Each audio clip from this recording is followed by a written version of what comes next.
everybody, I'm so glad that you're here today. We're kicking off a new series that I think has the potential to change the way that we experience God in our everyday lives. And that's pretty cool, right? And look, as we get started today, I want you to think about one important question. If you could have one superpower in life, what would it be? Yes, I'm serious. I mean, this is an important question, so I really want you to think about it. Would it be time travel, maybe? Would you choose to be able to fly or read somebody's mind? I mean, that sounds like it could be awesome. I want you to actually take a second and tell somebody around you what you'd pick.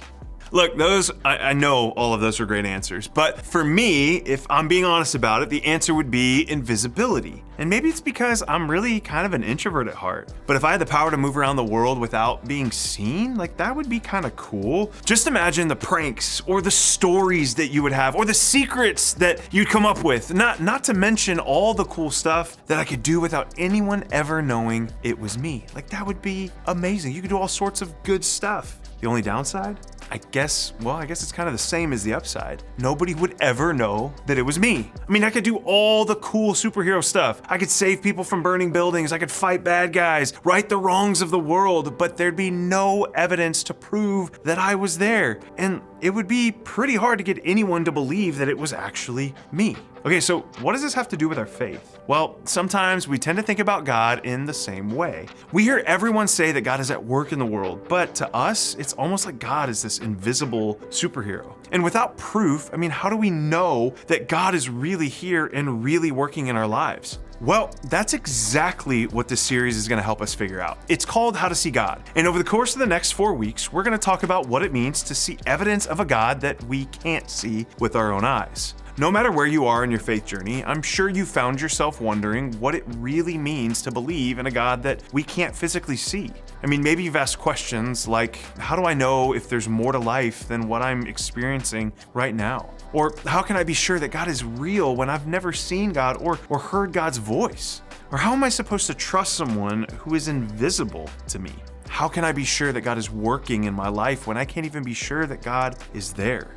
How am I supposed to connect with a God that I can't see? Trust me, I get it. Just think about the way you connect with or get to know a new friend. I mean, you spend time with them face to face. You hang out with them, you talk to them, you learn about who they are by being near them. And that doesn't really seem like an option with God, does it? If we can't get into a conversation with God or look at God or hang out with God face to face, then how can we ever be sure that God is really who everyone says? How can we be sure that God is even there at all? If we want to really believe and get to know a God that seems invisible, how do we do it? How do we see God? Well, we're not alone in all of these questions. See, throughout history, people have tried all sorts of things to see and search for God. Humans have built buildings, made statues, and even claimed to be God themselves, all in an attempt to get a little bit closer to seeing the invisible God that we all so badly want to see. The bad news? Well, none of that worked. The good news, can someone get the lights, please? About 2,000 years ago, something or someone finally gave us a glimpse of God in a very real way. And that someone was Jesus. Yes, a real person who really lived in the ancient Middle East wound up changing how billions of people see God. And thankfully, we live on the other side of Jesus' life and ministry. So we have the privilege of looking to him to understand more about who God really is. Okay, lights please.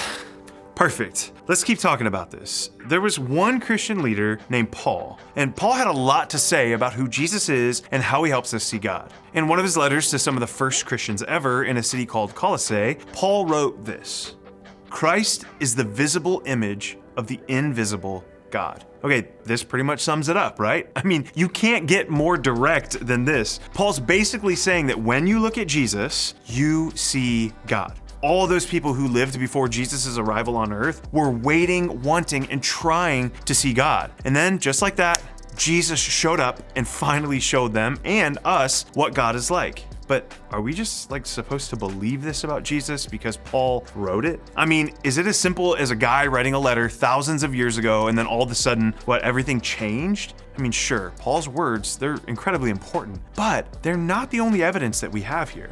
In another book of the New Testament called John, one of Jesus' closest friends, yes, his name was John, he wrote all kinds of details about Jesus' life on earth. He saw it all with his own eyes and recorded it for us to look back on, even still today. There's one particular encounter that John wrote down that I think can really help us understand more about how we see God in the world around us. So let's read. Philip said, "Lord, show us the Father, and that will be enough for us." Jesus answered, "Don't you know me, Philip? Even after I've been among you such a long time, anyone who has seen me has seen the Father."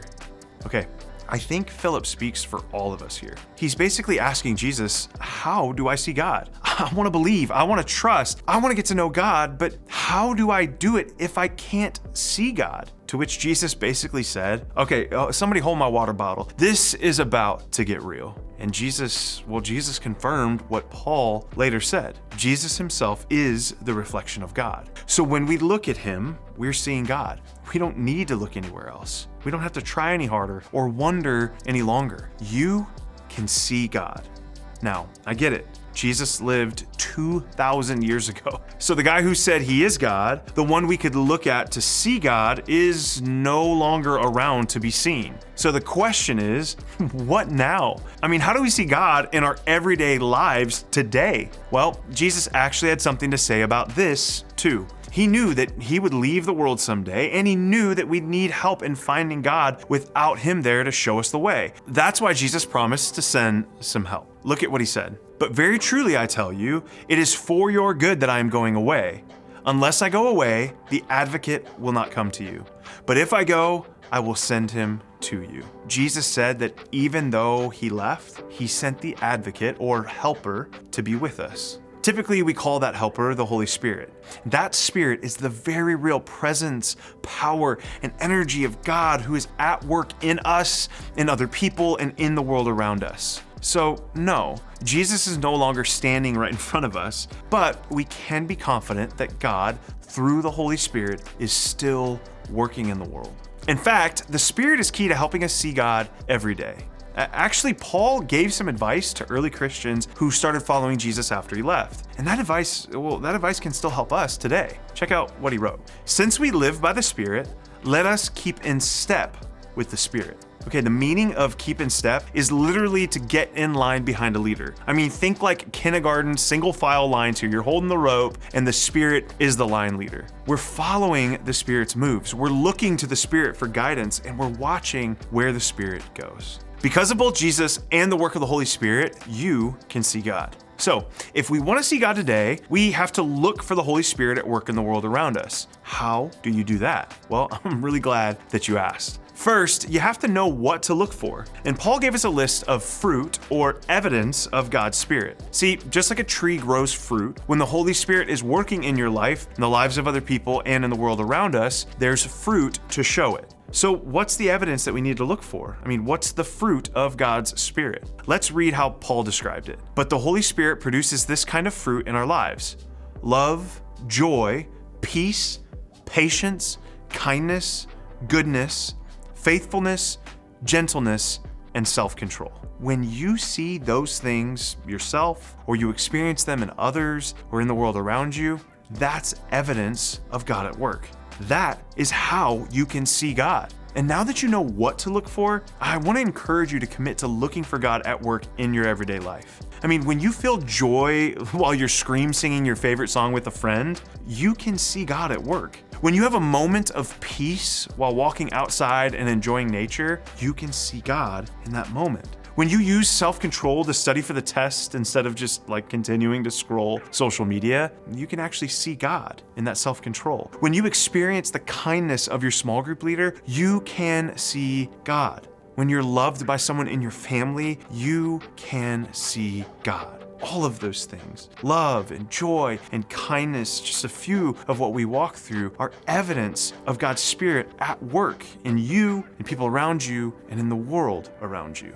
And once you know what to look for, all you have to do is ask God to open your eyes to see it, because you can see God. Okay, over the next few weeks, we're gonna talk a lot more about seeing God. And while I know that this is a really big idea that may be hard for us to understand at times, I also know that it has the potential to help us connect with God and grow our faith in new ways. So remember, you can see God. All you have to do is start looking.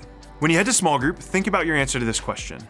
What's one way that you've seen God at work in your life this week?